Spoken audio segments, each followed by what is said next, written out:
Hello students, कैसे हो आप सब। उम्मीद कर रहा हूं आप एकदम से अच्छे होंगे, स्वस्थ होंगे और अपनी पढ़ाई का भरपूर ख्याल कर रहे होंगे। स्टूडेंट्स, एक बार फिर से आप लोगों का टारगेट 2023 में स्वागत है। तो आइए, जिन स्टूडेंट को जिस को भी 2023 में 12वीं क्लास का एग्जाम देना है, उन सभी विद्यार्थियों के लिए इस बार इस वीडियो में मैं वर्ग संख्या 18 के अत्यंत महत्वपूर्ण सवाल लेकर के आया हूं। सब के सब ऑब्जेक्टिव सवाल होंगे और कंसेप्चुअल सवाल होंगे। स्टूडेंट्स, ध्यान रखना है, वर्ग संख्या 18 भाई साहब एक ऐसा वर्ग है जिससे मैं जब आपको क्वेश्चन सुनाऊंगा तो आपको हंसी आएगी, लेकिन हंसना नहीं है। जानते हैं, वर्ग संख्या 18 से सवाल पूछा जा चुका है कि हीलियम का, अच्छा सॉरी मैंने हीलियम लिख ही दिया, हीलियम का संकेत क्या होता है। तो यार हंसी तो आएगी ही कि हीलियम का संकेत और लिथियम का संकेत अगर 12 क्लास के स्टैंडर्ड जैसे एग्जाम में पूछा जाने लगा तो समझ रहे हैं ना। लेकिन खैर कोई बात नहीं, इस चैप्टर से अच्छे सवाल भी पूछे गए हैं, तो आइए उन्हीं सवालों पे फोकस करते हैं। तो दौड़ के जाइए, कलम कॉपी लाइए और शुरू हो जाइए अपने एग्जाम की तैयारी के लिए। देखो दोस्त, पहला क्वेश्चन लिखा है हमने, हीलियम का मुख्य स्रोत क्या है। तो भाई साहब मैं आप सबको बता देना चाहता हूं कि हीलियम और नियॉन, इनको प्राप्त करने के लिए कुछ मिनरल्स होते हैं, रेडियो एक्टिव मिनरल्स होते हैं। और कौन से मिनरल्स होते हैं मैं चाहूंगा कि आप इसे नोट कर लेंगे, जरूर लिखेंगे। कौन कौन सा तो मैं यहां पर लिख रहा हूं। देखिए, सबसे पहले लिखेंगे एक नंबर में मोनाजाइट। ये एक प्रकार के मिनरल्स है, खनिज है, जिसमें हीलियम पाया जाता है। मोनाजाइट के बाद आप नाम ले सकते हैं पिच ब्लेंड का, इसमें भी आपको हीलियम पाया जाता है, नियॉन पाया जाता है। और साथ ही साथ आप लिख सकते हैं क्लेवाइट का। तो दोस्त याद रखिएगा, मोनाजाइट, पिंच ब्लेड और क्लेवाइट जो है, इसमें पाए जाते हैं मुख्य रूप से कौन कौन, तो हीलियम और नियॉन। लेकिन आप एकदम से घबराइए नहीं, क्वेश्चन बहुत इंटरेस्टिंग है ये। अगर आपसे सवाल कर दिया गया कि हीलियम का कमर्शियल जो है ना, औद्योगिक सबसे बड़ा स्रोत क्या है, ध्यान रखिएगा। अगर क्वेश्चन आ गया कि हीलियम का स्रोत क्या है, मोनाजाइट है, पिंच ब्लेंड है, तो कोई क्लेवाइट है, भाई तो टिक लगा दीजिए, धड़ल्ले से टिक लगा दीजिए। जैसा कि क्वेश्चन है हीलियम का मुख्य स्रोत, तो मैं बिना देरी किए हुए टिक लगा देता हूं मोनाजाइट पर। लेकिन आप होल्ड करिए, थोड़ा आप धीरज रखिए। अगर क्वेश्चन आ गया कि हीलियम का मुख्य औद्योगिक स्रोत क्या है, तो यह औद्योगिक स्रोत नहीं है। यह उसके वास्तव में क्या है, तो मिनरल है, खनिज है, यहां से हीलियम निकलता है हालांकि। अब आइए, तो औद्योगिक स्रोत क्या है, तो आपको मैं एक लाइन और यहां लिखना चाहूंगा। कमर्शियल जो होते हैं ना, कमर्शियल सोर्स जो है, याद रखिएगा, वो है प्राकृतिक गैस। औद्योगिक स्रोत क्या है, प्राकृतिक गैस, प्राकृतिक गैस। याद रख पाएंगे आप, हीलियम का मुख्य स्रोत प्राकृतिक गैस है, या कमर्शियल मुख्य स्रोत क्या है, प्राकृतिक गैस है। तो अगर इस क्वेश्चन में मोनाजाइट और प्राकृतिक गैस दोनों दे दिया जाए तो क्या होगा, तो जवाब होगा प्राकृतिक गैस। याद रखिएगा। हाँ, अगर क्लियर किया जाए कि हीलियम का कौन खनिज है, तो भाई साहब तीनों खनिज है, तब तो कोई सवाल ही नहीं है। यही क्वेश्चन एक दूसरा चॉइस के साथ भी पूछा गया है, और पूछा गया कि हीलियम का मुख्य स्रोत क्या है, तो हवा है, रेडियम है, सूर्य है, और यहां पर कुछ एक और चॉइस है। तो याद रखना, अगर चॉइस में सूर्य आ गया तो हीलियम का तब मुख्य स्रोत होगा सूर्य, सन। मैं आपकी जानकारी के लिए आप लोगों को बता दूं भाई साहब, इस पूरे ब्रह्मांड में सबसे ज्यादा मात्रा में कौन गैस पाया जाता है, तो आपका जवाब होगा हाइड्रोजन।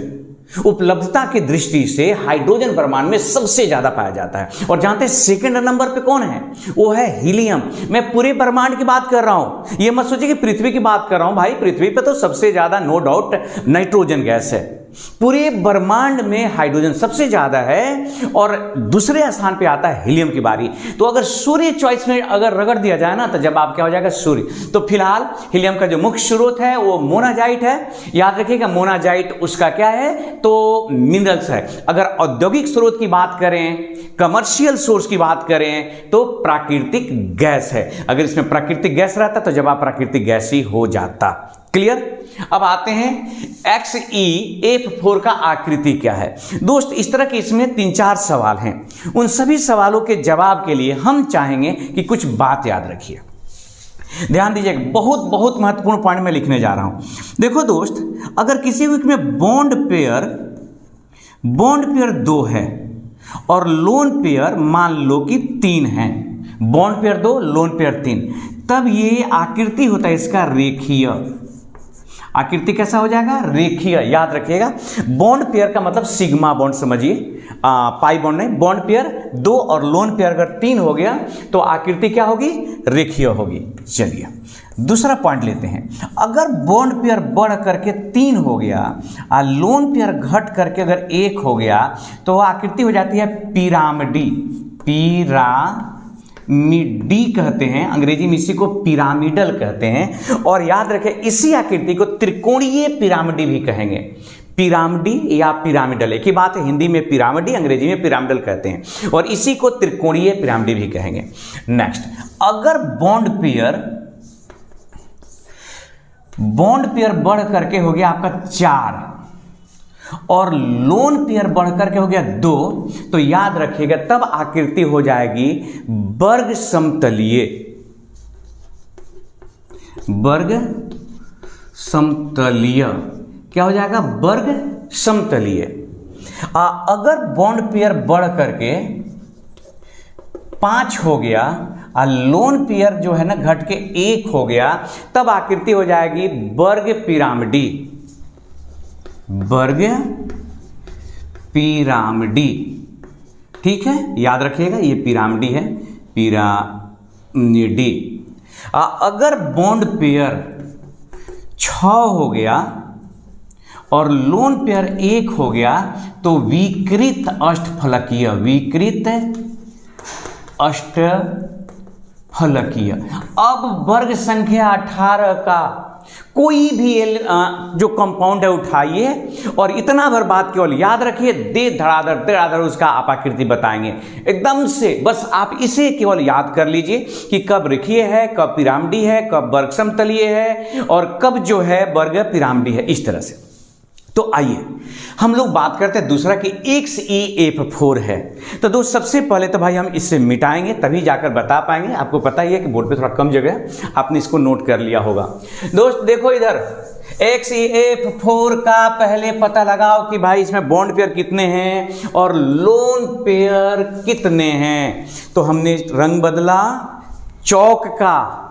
देखो इधर XeF4, तो XeF4 में जेनन जो है वर्ग 18 का तत्व है। अंतिम कक्षा कितने इलेक्ट्रॉन होते हैं भाई? 8 गो।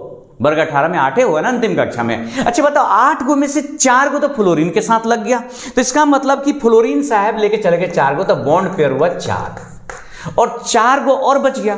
तो 4 गो बचने का मतलब 4 माने कै पेयर? 2 पेयर, तो लोन पेयर है 2।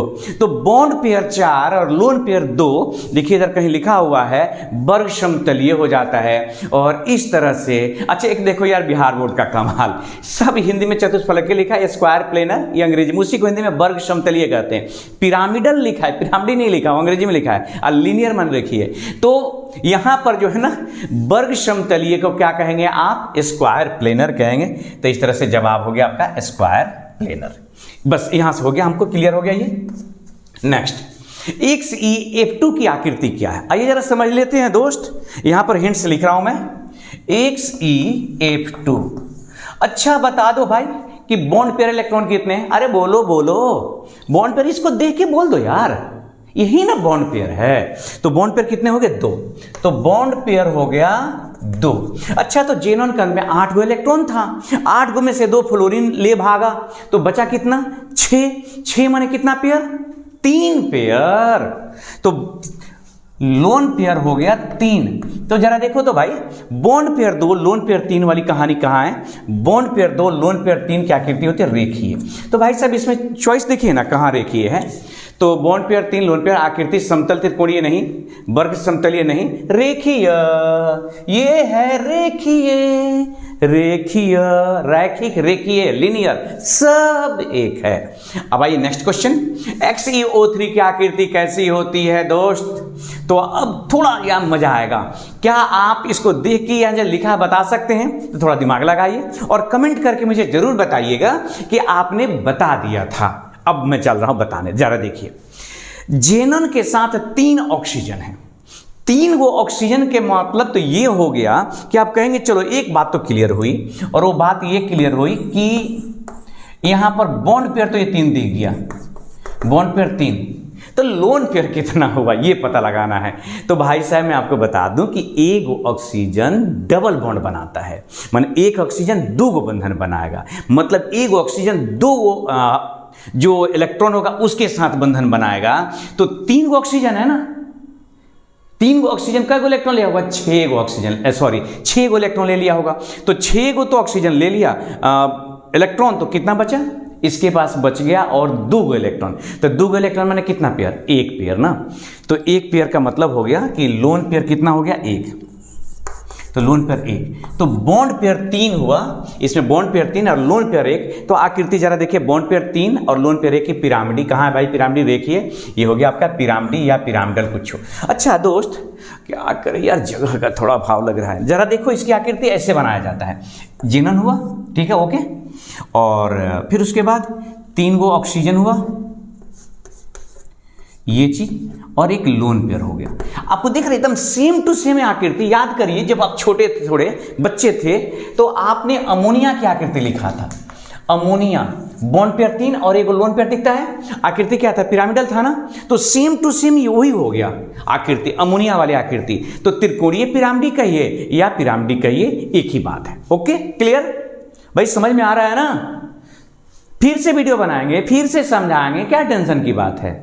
आप एकदम घबराइए नहीं, हम आपके साथ एकदम कदम कदम पर आपके साथ एग्जाम में। हाँ, एग्जाम तो आपको देना, कदम कदम के ये मतलब नहीं कि आपके एग्जाम हॉल में आपके साथ हैं, तो एग्जाम हॉल से बाहर हैं बस। अब आइए, किसकी अस्तित्व तो नहीं पाया जाता? अब थोड़ा सा क्वेश्चन बदला आकृति से हटके, किसका अस्तित्व तो नहीं पाया जाता? तो इस तरह से भी कुछ क्वेश्चन हैं दोस्त, आप सब लोग को याद होगा। मैं यहाँ मिटाना चाहूँगा, मिटा ही दे रहा हूँ, तो याद होगा आप सभी लोगों को कि देखिए हीलियम है, नियॉन है, आर्गन है, क्रिप्टन है, जेनन है और रेडॉन है। इनमें से 3 ऐसे एलिमेंट हैं, हीलियम, नियॉन और आर्गन, जिसका आज तक कोई भी कंपाउंड नहीं बन सका है।